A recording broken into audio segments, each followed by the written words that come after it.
Israeli military's grip on Gaza is further deepening, with its forces now operating in the southern city of Khan Younis. Is another temporary ceasefire between Israel and Hamas not possible at all? For more, let's turn to Professor Austin Knuppe this morning. Welcome. Thanks for having me back. Pleasure to be here. Sure. Expanding its grip on southern Gaza, Israel says its troops are now in the heart of Khan Younis. Professor Knuppe, what will happen when there are Israeli forces in every part of Gaza?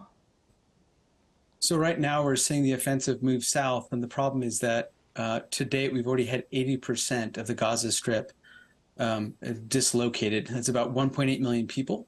So as the military offensive continues south, more people will be displaced for their homes, and it will be increasingly difficult to flee given damage to infrastructure, roads, electricity, etc. And so it's going to continue to exacerbate the humanitarian crisis in the Gaza Strip.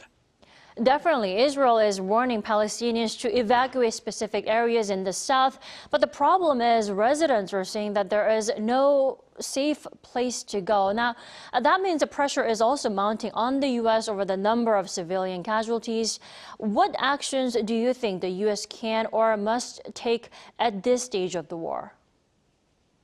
Well, what we've seen in the past 60 days since the conflict began is a tension in U.S. foreign policy with that of domestic politics. With respect to foreign policy, the vice president spoke the other day about the need of the Israeli Defense Forces to limit civilian casualties, though it's unlikely that the U.S. government will condition continued U.S. military assistance to Israel given the prospects of a presidential election next year.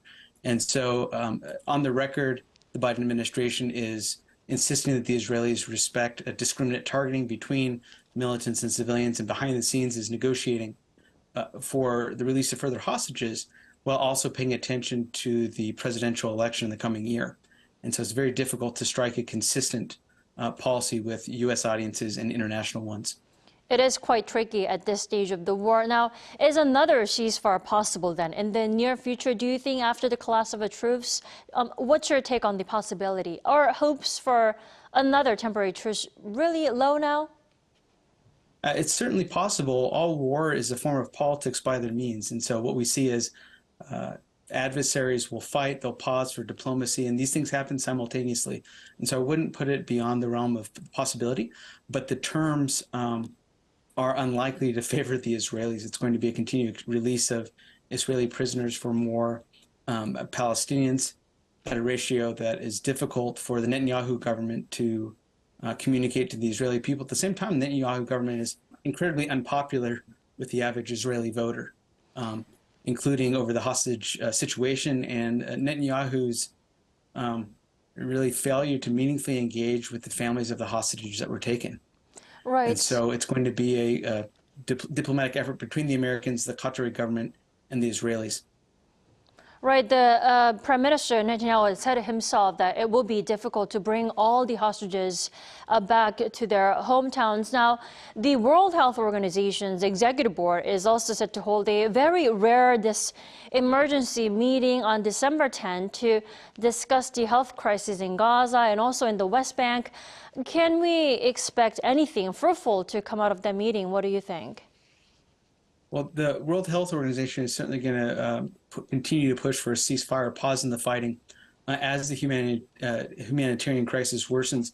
It's quite concerning when we think about the water supply as well. There was reporting in the past days that the Israeli government is planning on using pumping seawater into the tunnels in Gaza as a way to deactivate the tunnels from being used by Hamas. But we have no idea the effect that will have on sewage and fresh water. And so as combat tactics continue to evolve, it's going to further pressure the humanitarian stress, particularly on hospitals. About half of the hospitals now are still seeing patients, and those hospitals that are open are at 2 or 3 times capacity. Sure. Professor Knuppe, before I let you go, now Sure. Israeli forces are expanding its military ground operations in southern Gaza. It's saying that it's made its way into the Khan Younis. After Khan Younis, where do you think the Israeli military forces will head? I would imagine they would continue the military offensive south towards the Rafah crossing, and in the meantime, further displacing Palestinians that are currently located in the south. And so it's going to continue that offensive. It's claimed to date that it's killed something like 4,000 or 5,000 Hamas militants. That's nearly impossible to externally verify, given the 16,000 casualties 16,000 fatalities that have been recorded to date. A lot will depend on international diplomacy and whether or not the Americans, Qatari government, with Hamas can negotiate a continued or a future pause in the fighting.